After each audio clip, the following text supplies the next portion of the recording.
자, 대한민국 경제 이야기로 갑니다. 2월 20일까지 무역 적자 60억 달러. 올해 51세 벌써 186억 달러가 적자가 났다. 대단합니다. 2008년도 금융위기 때 우리나라가 엄청난 무역 적자를 봅니다. 그때 우리나라 무역 적자가 1년간 무역 적자가 얼마였느냐? 132억 6,700만 달러였습니다. 그런데 50일 만에 186억 달러 적자를 보고 있습니다. 환율 1,300원을 억지로 막으려고 지금 애를 쓰고 있는 중입니다. 1,295원, 장중 1,300원을 며칠 전에 돌파했었던 적이 있습니다. 환율이 매우 위태롭습니다. 전국으로 퍼지는 아파트값 조정, 대구, 세종, 전남 하락률은 50%다. 자, 지금 둔촌 주공에만 열을 올리고 있지만 전국의 부동산이 박살이 나고 있습니다. 자영업자들 죽어나고 있습니다. 이러면 음식값 더 올릴 수밖에. 난방비 2배 뛴 자영업자의 간청.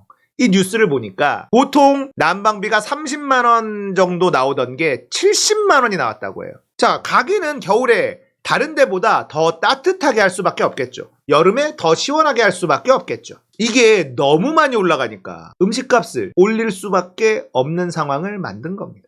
자, 소주 맥주 12,000원 시대, 국민술의 배신, 술값 변천사. 자, 이제 소주 6,000원 시대가 온다. 소맥도 부담스러워서 못 마셔요. 제가 며칠 전에 술을 마셨는데요. 45,000원짜리 안주를 시켰어요. 횟집에 가서. 그리고 소맥을 마셨는데 안주 하나만 먹었거든요. 계산할 때 10만 원이 나왔습니다. 소주 맥주 값이 올라가지고. 보통 안주보다 술값이 좀 덜 나오는데 이제는 양상이 달라졌어요. 밖에서 술 못 사 먹겠다. 집에서 먹어야겠다. 술 사다가. 이런 생각이 절로 듭니다. 자, 이러면 어떻게 되겠어요? 자영업자들 죽어나는 겁니다. 택시비 인상의 나비 효과. 달라진 밤 11시 풍경. 택시들이 줄을 서 있습니다. 사람들이 택시비가 너무 많이 올라서 일찍 집에 들어가요. 지하철 끊기기 전에, 버스 끊기기 전에 집에 들어갑니다. 이 얘기는 뭐냐? 자영업자들이 죽어난다는 겁니다. 사람들이 술을 안 마셔. 술값이 올라서 가뜩이나 못 마시겠는데 택시비까지 올랐네? 아, 그러면 2차도 못 가. 1차에서 끝내. 자영업자들 죽어나죠. 자, 그런데 문제는 대한민국 자영업자들이 죽어나는 게 단순히 자영업자들 안 되는 사람들 정리해야지. 이게 안 돼요. 왜냐? 우리나라는 자영업자의 비중이 30%가 넘습니다. 자영업자들이 죽어나가면 대한민국 내수 경제가 얼어붙어서 마비가 돼버려요.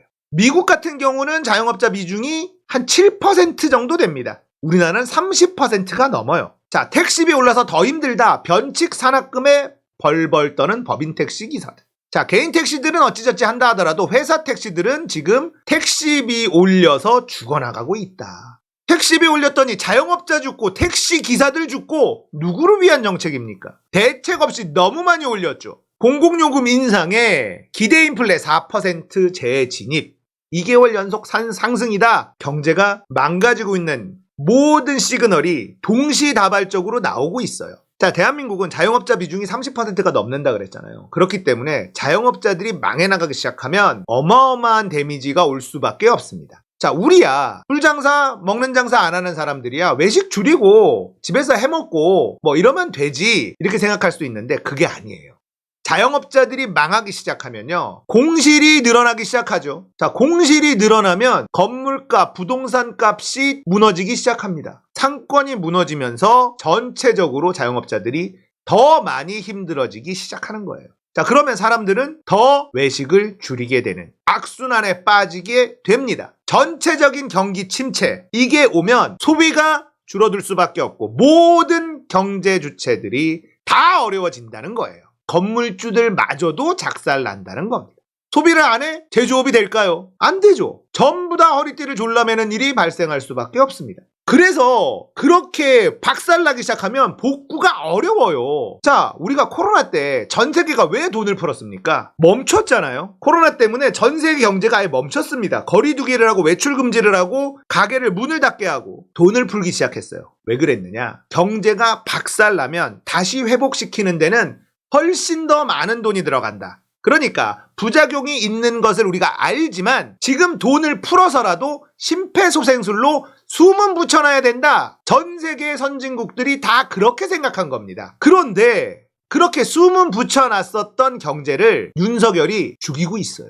자, 이렇게 박살나는 게 무서워서 돈을 푼 겁니다. 이렇게 다 박살나고 나면 어마어마한 돈을 쏟아부어도 회생이 안 돼요. 자, 물가가 이렇게 올라가고 자영업자들이 박살나고 있는 상황인데도 대한민국의 한국은행은 금리 동결 전망하고 있습니다. 물가 잡는데 금리 올리는 수밖에 없잖아요. 그런데 부동산 위축 때문에 금리 동결한답니다. 자, 기사를 보니까 어떤 연구원이요, 물가 상방 리스크로 물가 전망치는 연간 3.6%를 유지하겠으나, 이게 여기서부터 개소리죠. 무슨 3.6%야 물가 상승률이. 위축되는 부동산 경기도 2월 금리 인상을 머뭇거리게 하는 요인이다. 부동산 경기 위축된다고 지금 물가를 포기한다? 건설사 살리겠다고 경제 박살내겠다는 거, 나라 경제를 다 박살내겠다는 거 아닙니까? 그러면서 나온 얘기가 보면 당분간 금리 인하까지 가기는 힘들 것. 이게 뭔 소리입니까?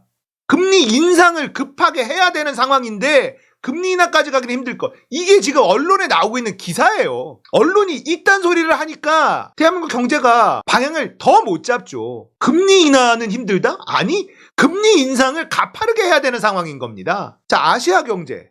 금리 인하 기대 시기상조였나? 당연한 거 아니야? 무슨 금리 인하를 얘기하고 있어? 국고채 다시 오름세. 지금 둔촌주공 어떻게든 살리려고, 건설사들 살리려고 억지로 시중금리를 압박했단 말이에요. 은행들 니들 돈 잔치하지 마라, 금리 인상하지 마라, 물가가 쳐오르든 말든 그렇게 협박을 해서 시중금리를 낮췄어요. 그러니까 국고채 금리도 낮아졌죠. 자, 국고채 금리가 기준금리보다 낮아진 이유가 또 있습니다. 김진태가 대형 사고를 쳤잖아요. 그때 이 채권 시장이 박살이 났습니다. 채권 금리가 미친 듯이 치솟았습니다. 한국에서 200조 이상, 정부가 200조 이상 퍼부었어요. 채권 안정 펀드 이런 식으로 200조 이상을 퍼부었다고요. 44일 만에 234조 원 날리고 트러스형 총리 사퇴했습니다. 그런데 김진태는요? 지금 언론에서 김진태 때문에 우리나라가, 대한민국 정부에서 채권 시장에 돈을 얼마나 풀었는지 보도하는 데 있습니까? 없어요. 200조 이상 풀었다고요. 이거 추적해 봐야 되는 건데 그 돈을 날려서 채권 금리를 강제로 떨어뜨린 겁니다. 돈을 때려 박아서. 그러니까 물가가 안 오르고 100입니까? 그런데 이 정신 나간 놈들은 공공요금을 선제로 인상하고 있어요. 자기네들이 건설사 지키기 위해서 금리를 인위적으로 누르려면 공공요금이라도 막아야 될 거 아닙니까?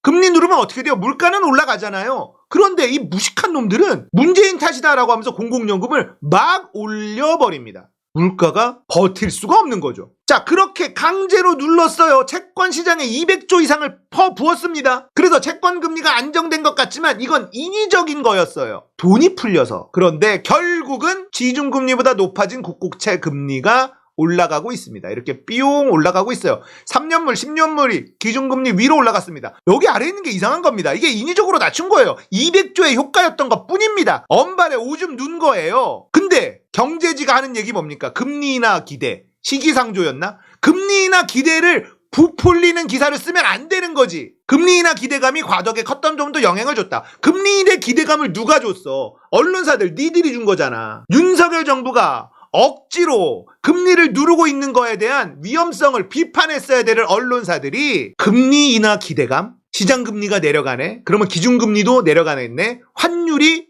안정이 됐네, 야 그러면 기준금리 내릴 수도 있겠네 라고 펌프질한 게 언론사 아닙니까? 미국의 금리가 계속 올라가고 있고 미국과의 금리 차이가 1.25%예요. 기준금리가. 미국은 전 세계에서 제일 잘 사는 나라고 우리나라는 쪼렙이에요. 그러면 달러는 당연히 한국에서 미국으로 이동할 수밖에 없는 겁니다. 뭔 수로? 우리나라가 미국보다 금리가 조금 높아도 미국으로 가요. 많이 높아야 한국으로 들어오는 겁니다. 그런데 1.25%나 기준금리가 미국이 높은데 뭔 수로 환율을 100입니까? 환율 방어가 어떻게 됩니까? 물가 방어가 어떻게 됩니까? 안 되잖아. 인위적으로 막고 있는 거를 비판했어야 되는 경제지가 앞장서서 금리 인하 기대감. 니들이 대한민국 경제를 망치는 주범들이야, 이 경제지 놈들아. 하반기를 염두에 뒀던 금리 인하 기대감은 빠르게 사그라졌다. 자, 하반기의 금리 인하 기대감은 왜 나왔을까요? 부동산 펌프질하려고 나온 겁니다. 자, 사람들이 아파트 값이 오르고 내리는 건 공급의 문제가 아니라는 걸 이제 눈치를 챘어요. 자, 공급 부족으로 아파트 값이 폭등한다. 그래서 공급을 막 늘렸죠. 그 당시에 문재인 정부에서 뭐라 그랬어요? 공급의 문제는 아니다라고 이야기했을 때 모든 경제지에서 문재인 정부를 비판하면서 난리쳤습니다. 공급이 문제다. 공급이 부족하다. 그래서 공급을 늘렸죠. 자, 이제 올해, 내년, 내후년 3기 신도시 여기 입주 시작하면 어떻게 되겠습니까? 작살 나는 거예요. 집이 모자라요? 아니란 말이죠. 많은 국민들이 아파트값 폭등은 공급 부족은 아니구나. 금리 때문이구나 라는 걸 다 알게 됐습니다. 자, 금리 인하 기대감 왜 경제지들이 펌프질을 했느냐? 금리 인하하면 부동산이 올라간다라는 걸 이제 알았으니 둔촌주공 빨리 사. 분양받는 거 빨리 사. 금리 인하 한대잖아 올해. 말해. 금리 인하되면 어떻게 될 줄 알지? 부동산 오르는 거 이제 알잖아. 금리 올라서 부동산 내려갔고 금리 내리면 부동산 다시 오를 거야. 경제지가 금리 인하 기대감을 펌프질한 이유는 오로지 부동산 때문입니다. 건설사들 때문입니다. 경제지 주인이 누구다? 건설사들입니다. 경제지에 가장 많은 광고를 때리는 데가 어디다? 건설사들입니다. 대한민국 경제는 경제지들이 망치고 있다. 전문가들은 2월 한국은행 금통위에서 기준금리가 동결될 것으로 보고 있다. 나아가 이런 동결 기조는 연말까지 이어질 것으로 내다봤다. 이 전문가들이 다 사기꾼들입니다. 지금 연말까지 금리 동결하면 대한민국 잣대입니다. 그냥 박살나는 거예요. 못 막아요. 이제 금리 이제 부랴부랴 올려도 못 막습니다. 금리는 선제적으로 대응하는 방법이에요. 그런데 사고 다 터진 다음에 금리 올리면 어떻게 되냐? 더 힘들어지는 거예요. 선제적으로 금리를 올려서 상처를 도려내고 수술을 하고 꼬매야 되는데 다 터지고 난 다음에 기준금리 올리잖아요. 상처에다가 흙 뿌리고 소금 뿌리는 거예요. 대한민국 채권시장 금리가 김진태 때문에 폭등했다가 진정된 이유는 돈을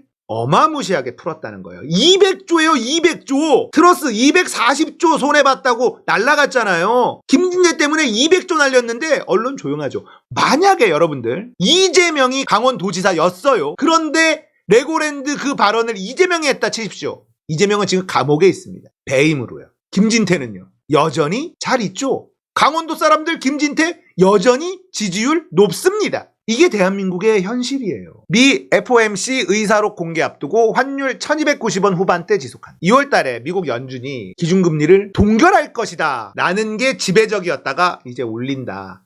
문제는 0.25가 아니라 자이언트 스텝 0.5를 올릴 수도 있겠다. 아니다. 0.75, 빅스텝이 아니라 자이언트 스텝 0.75를 올릴 수도 있겠다라는 말까지도 나오고 있습니다. 미국의 경제 지표가 너무너무 좋아요. 그리고 물가 상승률은 잡히지 않고 있습니다. 당연히 금리를 올리겠죠. 나라가 이렇게 됐는데도 윤석열 지지하는 버러지들이 있어요. 지능이 떨어지는 인간들이 있습니다. 자, 이렇게 경제가 박살나고 있는데 지금 윤석열은 뭐하고 있느냐? 노조 폭력 불법 보고도 방치하면 국가라고 할 수 없다. 화물연대 세게 조지면서 지지율 반등 재미 좀 봤죠? 지금 국가 경제가 이렇게 작살나고 있는데 노조 때려잡는 것만 하고 있습니다. 이게 내용을 보니까 뭐냐? 노조한테 국가 세금이 들어간다는 거예요. 그런데 팩트 체크를 하면 노조에 국가 지원금은 들어가지 않습니다. 뭐가 있느냐? 조합원들이 조합비를 내요. 자, 이거는 기부로 들어가기 때문에 세액 공제를 받습니다. 근데 이걸 안 해주겠다는 거예요. 세액 공제해주는 게 국가 돈을 지원하는 거랑 마찬가지다라는 겁니다. 이거는 법적으로 다투면 윤석열이 져요. 조합원들이 조합에다가 조합비를 내는 건 기부에 해당되는 거예요. 그래서 세액 공제를 해주게 돼 있습니다. 이걸 세액 공제를 안 해주겠다라면서 협박을 하고 있는 거예요. 자, 이런 인간이 147억 특활비, 그리고 대통령일 때 특활비 얼마 썼는지 공개하라 그러면 안 하잖아요. 검찰총장일 때 2년도 안 된 기간 동안 147억을 썼어요. 이 인간 혼자서요. 자, 국가의 세금이 노조에 들어가고 있는데 투명하게 다 깔아. 폭력 불법 이거 절대 좌시하지 않겠다 이러고 있는 겁니다. 많은 사람들이 노조에도 국가가 나라에서 지원금 같은 게 들어가나 보다 시민단체들처럼 아닙니다. 노조에는 국가의 돈이 들어가지 않아요. 조합비로 운영되는 게 노조입니다. 그런데 여기에 좋다, 잘한다 이런 인간들 많아. 노조가 아무리 불만이 있어도 노조를 이렇게 대하는 건 비판해야 되는 겁니다. 저 민주노총 싫어합니다. 현대기아 노조 싫어합니다. 그런데 그런 노조를 이렇게 대하는 건 더 싫어요. 이거에 대해선 비판할 수 있어야 됩니다. 노조 꼴 좋다 이러고 있으면 안 돼. 그러니까 계속 이 짓을 하는 겁니다. 그리고 이란에서 청구서 날라왔습니다. 이란, 너 UAE에 적은 이란이라고 발언한 거 왜 사과 안 해? 자, 9조 원 돈 내놔. 청구서 날라왔어요. 해결을 안 해요. 사과하면 그만인 거예요. 실수였다. 미안하다. 했으면 돼. 이런과의 관계를 위해서 대한민국은 최선을 다할 것이다. 이러면 돼요. 안 했죠. 사과한 거 있나요? 윤석열 잘못한 건 손으로 꼽을 수가 없죠. 너무 많아. 9개월 만에 윤석열이 사고 친 거 한두 가지입니까? 근데 바이든은 날리면이라고 우길 수 있었는데 이건 우길 게 없는 거야. 유해족은 거란입니다. 이렇게 우기지를 못하는 거예요. 윤석열은 그 어떤 대응도 하지 않았습니다. 그러니까 이란이 빡쳤어요. 자, 니네 우리 원유 수출 대금 9조 원 안 준 거 있지? 자, 이제 내놔. 이자까지 쳐서 내놓으라고 할 거 아닙니까? 청구서 날라왔습니다. 이게 윤석열의 정체예요. 윤석열의 실력이고요. 윤석열이 대한민국 경제를 아작을 내고 있습니다. 자영업자들 곡소리 이제 시작이에요. 자영업자들 무너지기 시작하면 큰일 납니다. 대한민국 경제. 대기업들도 박살나요. 사줄 사람이 있어야죠. 뭘 하나 해결할 능력이 없는데 사고는 뻥뻥 치고 있고요. 지지율 계속 떨어지면 이 카드만 만지작거리는 겁니다. 노조 때려잡으면 지지율 올라가니까. 대한민국에 개 돼지들이 많으니까 노조 때리면 돼. 이게 대한민국의 현실이라는 것. 2번 찍은 사람들 정신 좀 차려. 니네들 부모 형제들 다 나자빠지고 나서도 그래도 윤석열이다 이럴 거잖아. 그래서 내가 딱 한마디 하고 싶어. 이 찍들한테. 뒤져.